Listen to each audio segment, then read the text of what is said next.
Mr. Schefter, how we doing this week? Happy Thanksgiving. How you doing? Everything all right? Yeah, we're great. We got a little scare in Cincinnati. We got some injuries to talk about, but the team is rolling along. But I wanted to start things off with a topic, well, we've had off and on for so many years, and we have a new report that Bill Belichick is going to be on the radar of at least 2 NFL teams, maybe 3 NFL teams in the hiring cycle. What is your expectation of interest in Bill Belichick from the NFL this offseason?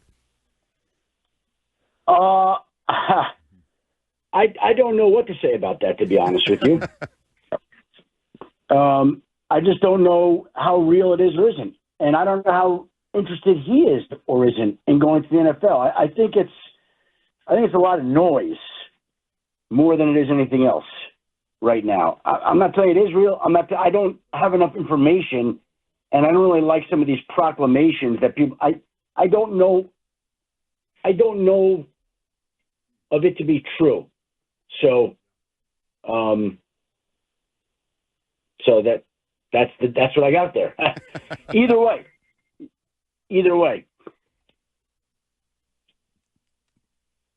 Fitzy? You guys there? Yes. Nope, right here. Here we go. Mic issue. Sorry, Adam. That was a mic issue on our end. Yep. Sorry about that.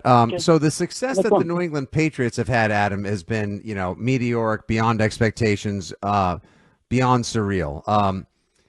But is there now like a growing sense, perhaps, that they could be fallible, or they could be, susceptible? Our pal Tom Curran over at NBC Sports Boston said he wouldn't be surprised if the Patriots lost 3 games in a row. This is a team that's won 9 in a row coming into Monday Night Football. Look, I think it's a good team, and they're doing exactly what they should be doing right now. And, I think it's a chance on Monday night for everybody to see how far they've come and to see how good the defense has gotten, see where Drake May has grown into, and see what kind of culture Mike Vrabel's implemented. I think this is all a part of it for that night. So this organization is where it should be right now. That's the best thing you could say. Hey, Adam, Matthew Stafford contends to just play out of his mind. That went over to Tampa Bay just looked like it maybe – perhaps some people are saying sealed his MVP, award. Do you see that the case, or is there still enough time for maybe Jonathan Taylor or Drake May to kind of challenge him for that? There's definitely a lot of time. First of all, the MVP award twists and turns every single week in the NFL season. So, coming off last week, Matthew Stafford's an obvious guy, but you don't know that. I don't know if it's going to stay that way, right? So a lot of things shift, right? He's the MVP of last week. I'm happy to say that. Fair enough. Okay, but I wouldn't go beyond that. That was Adam Schefter's Drake Take of the Week, presented by your New England Chevy dealers. Together, let's drive. Adam, I don't have to tell you, tomorrow there will be a lot of people watching football. Maybe, in my opinion, the greatest Thanksgiving Day slate of games we've ever seen. And I was wondering, is that intentional? Because I always assumed they kind of figured when they make the schedule, well, everybody's going to watch the Lions, everybody's going to watch the Cowboys, it's just on in the background. This year they're giving us basically Sunday night football-worthy games all Thanksgiving Day long. Is that intentional by the league? Listen, they never know how this is going to work out. You pick marquee teams like the Packers, like the Chiefs, to go along with the Lions and the Cowboys, and you pick teams like that, and inevitably you've got a chance for it to work out like this. There have been some good slates. This will be amongst the best as well.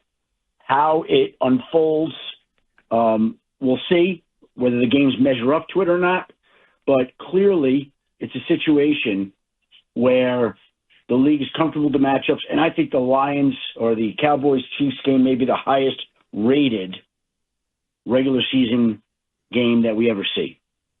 Wow. I thought that last week, Adam, the Thursday night game last week was a bit of an eye-opener, followed by last Sunday's games as well, with the Texans putting on a ferocious defensive display. That seems like a team I don't think anybody would want to play if they make it into the playoffs. What do you think about the idea that the Texans make a late-season push and challenge not only for the playoffs, but maybe to grab hold of that AFC South title? Look, that defense is for real. It's a ferocious defense. It might be the best defense in the league. and they seem to be playing well in their Davis Mills. We'll see if C.J. Stroud makes it back. Again, it's such a week-to-week thing. They're still behind, but they got a chance to catch the Colts. They play them twice more. If they beat the Colts, there's no reason they can't win that division. That defense would travel. It could win on the road. Tough team, and we'll see if they can make it through. Adam, I'm going to go back to the Thanksgiving Day games, and I do kind of find it fascinating that, you got the Cowboys and the Lions. Traditionally, they play. I'm looking at here, the Lions have played, 89 times on Thanksgiving Day, and the Cowboys 57 times, although they've never played each other because they always seem to host. What is that about those two teams that always get picked at Thanksgiving? Is that just something that's just been written into the bylaws? Why is that the case? It's the way the league has done it. In these kind of cities, it wasn't always that case. It wasn't always that, but it's a situation where these teams have kind of claimed these games, and it's become a tradition. Yeah. And so the league just stays with them. There have been other teams that have lobbied for the games, but it has not happened before in the past. Like these teams, it's become a tradition there. They want to keep doing it. Other teams, there wasn't always the case. Like at times they debated whether they want to keep it. Okay. So that's kind of the way it is right now. By the way, just got news that Frank Ragnow, the Lions' 4-time Pro Bowl center, is coming out of retirement and returning to the Lions. Wow. So that's kind of interesting. Wow, that's very interesting, and we appreciate the breaking news there. The live nugget. Yeah, there was that on us on WEEI. People thought that was a big hit to their offensive line, and now obviously they get him back, and maybe that can give them a jolt. ESPN's Adam Schefter here on WEEI Afternoons. Adam, we talked to you last week about a suspension for spitting. Now we have a suspension for hitting below the belt. Is the league concerned? Is this like a little uptick in issues? Is the league concerned? Are they going to kind of come down hard on these types of things? What does the league see over these last couple incidents? Well, I think it's an issue of sportsmanship. We go back to the off season and the league making a point of emphasis of sportsmanship, and whether it's spitting, punching in the groin, all these things fall under sportsmanship. What was the third incident? There was another one that somebody else was suspended within the last couple of weeks after the game, going after somebody or something. I don't remember. There was a third one, too, a guy that was suspended. I'm drawing a blank. I remember Jalen Carter. I remember Trayvon Mooring this past week, but there was one in between I'm drawing a blank on. Jamar Chase's incident. Jamar Chase. Yep. No, and there was another one. Oh, okay. Another one. Oh, they got a problem. Another one. All these are all piling up. Yep. Yeah. So, the league is making a point of emphasis, and if you don't follow sportsmanship rules, you're going to be suspended. Adam, I know we're crunched for time. Last one here. A lot of people are dreaming of a third version of the Rams-Patriots Super Bowl. Is there any, speaking of the Ragnow news, is there any truth to the rumors I've read on the socials that Aaron Donald is considering unretiring and rejoining the Rams for a playoff push? I've not heard that at all.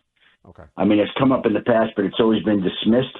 They brought up the idea that he could rejoin them in the postseason, but I've never heard of that coming to fruition, although here's the deal. If Frank Ragnow is coming out of retirement and the Rams want to bring Aaron Donald back for the postseason push, and he wants to do that, I mean, why not? If he certainly looks like he's in shape.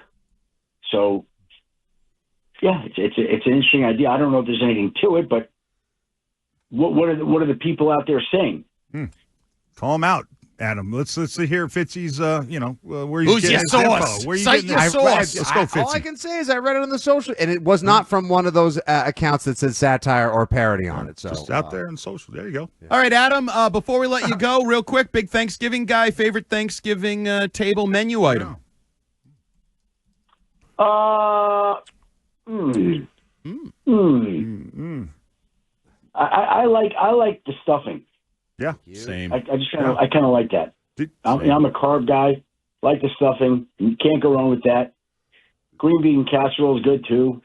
But stuffing, I just always like that. Can I ask you, Adam, just real quick, Mrs. Schefter, does she make you put your phone away on Thanksgiving dinner? Is that the one time you can is there any time when it is okay, or do you have to put the phone away at any time? Mrs. Schefter knows that that's part of the drill. Gotcha. Yeah. And doesn't go away on Thanksgiving, Christmas, New Year's. Yeah. The only holiday that actually exists in the NFL is people say the July 4th, and even that's not much of a holiday. Gotcha. All right, Adam, appreciate you joining us. Have a happy Thanksgiving with the family. Enjoy the football. We'll talk to you next week. Thank you, guys. Appreciate it. Have a happy Thanksgiving to everybody.